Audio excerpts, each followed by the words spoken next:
एक कुर्की नाम का बड़ा सा गांव था। गांव के दक्षिण खूब बड़ा जंगल था। उसी जंगल में एक डरावना गुफा था जिसमें एक उड़ने वाला डायनासोर रहा करता था।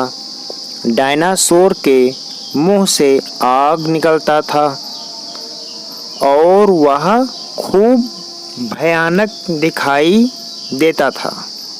वह डायनासोर हर महीने गांव में आता और बहुत से घरों को जलाकर राख करके चला जाता था।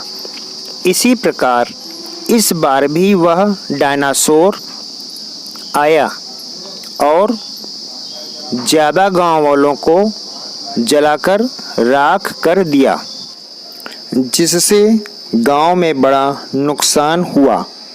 बहुत से खेत भी जला दिया था। सभी गांव वाले राजा के पास डायनासोर के बात को लेकर गए। राजा भी चाहता था कि डायनासोर को मारा जाए, क्योंकि उसने बहुत सारा नुकसान कर चुका था। राजा ने सैनिकों को उस गुफा में लेकर गए। 12 सैनिक को तलवार लेकर गुफा के अंदर भेजे। 2 सैनिक डायनासोर पर जैसे चाकू मारा कि डायनासोर जाग गया और आग से जलाकर 12 सैनिकों को भस्म कर दिया। राजा निष्फल होकर वापस आ गए और दरबार में हुक्म देते हुए हैं कि राजा जो डायनासोर को मारेगा, मैं उसे 10,000 सोने की मोहरें इनाम के रूप में दूंगा। गांव में एक बुद्धिमान व्यक्ति रहता था।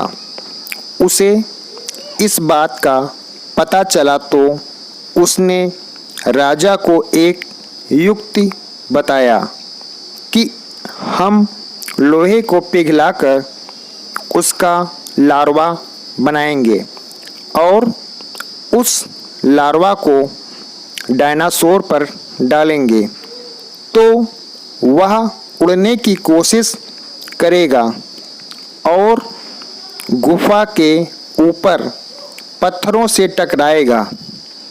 पत्थर उस पर गिरने से पत्थर से दबकर वह मर जाएगा।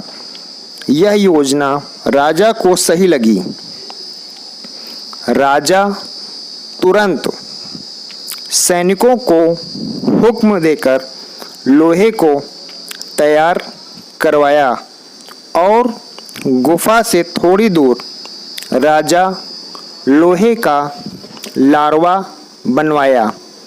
लार्वा तैयार होने से सैनिकों ने मौका पाया और तुरंत लार्वा को ले जाकर उस डायनासोर पर फेंक दिया।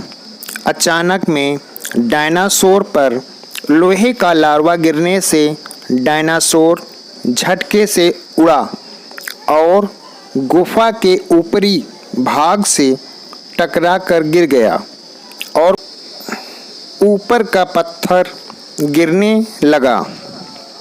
सैनिक वहां से भाग निकले। पूरा गुफा का पत्थर उस डायनासोर पर गिर गया। ज़्यादा बड़े बड़े पत्थर गिरने से डायनासोर वहीं पर दबकर मर गया। इस प्रकार उस बुद्धिमान व्यक्ति की तरकीब सफल हुआ और डायनासोर भी मारा गया।